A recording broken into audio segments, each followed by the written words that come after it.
नमस्कार मित्रांनो, खरीप आणि रब्बी हे दोन शब्द मराठीत आले कुठून, दोघांचा खरा अर्थ फारच रंजक आहे, जाणून घ्या। नमस्कार मित्रांनो, श्री स्वामी समर्थ।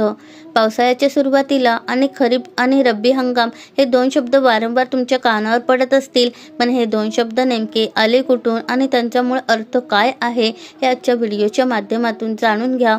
कृषीप्रधान देश असलेल्या भारतात खरीप आणि रब्बी हे शेतीचे दोन हंगाम आहेत। अनेकदा शेतीचं नुकसान झालं किंवा सरकारी अहवालामध्येही खरीप हंगामातील पिकं किंवा रब्बी हंगामातील पिकं असा उल्लेख आवर्जून आढळून येतो। आपल्यापैकी अनेकांना हेही ठाऊक आहे की खरीप म्हणजे पावसाळ्यात घेतली जाणारी पिकं आणि रब्बी म्हणजे पावसाळ्यानंतर घेतली जाणारी पिकं। अर्थात आपल्यापैकी अनेकांना हे सारं 4वी-5वीला शिकवलं जातं। मात्र खरीप आणि रब्बी या दोन शब्दांचा सर्रास वापर केला जात असला तरी त्यांचा नेमका अर्थ काय, या शब्दांचा जन्म कसा झाला, त्यांचा मूळ अर्थ काय आहे याबद्दल आपल्यापैकी अनेकांना कल्पनाच नसणार या शंका नाही। कुठून आला खरीप हा शब्द? खरीप आणि रब्बी हे दोन शब्द तयार कसे झाले या प्रश्नाचे उत्तर शोधायला गेल्यास यापैकी पहिला शब्द हा फारसी भाषेतून मराठीत आला आहे। मराठी भाषेवर फारसी भाषेचा फार प्रभाव दिसून येतो। आज मराठीत वापरल्या जाणाऱ्या अनेक शब्दांचं मूळ फारसी भाषेत आहे। यामध्ये खरीप शब्दाचाही समावेश आहे। खरीप हा मूळ शब्द फारसीमधील खरीफ या शब्दातून आलेला आहे।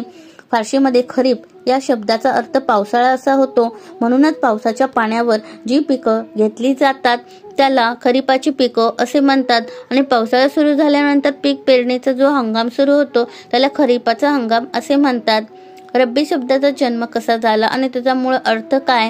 तर आता रब्बी या शब्दाबद्दल बोलायचे झाल्यास या शब्दाची निर्मिती किंवा जन्म हा रबई या शब्दापासून झालाय। हा शब्द मूळचा अरबी शब्द आहे।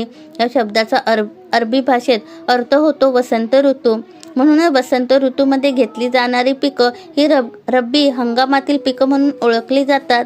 मराठीमध्येही आहेत याची नावं।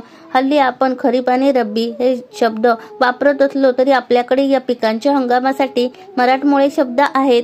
आपल्यापैकी कोणालाच याची कल्पना नसेल, मात्र मराठीमध्ये पिकांचे दोन हंगाम ओळखले जातात।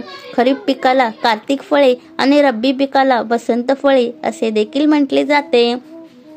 धन्यवाद।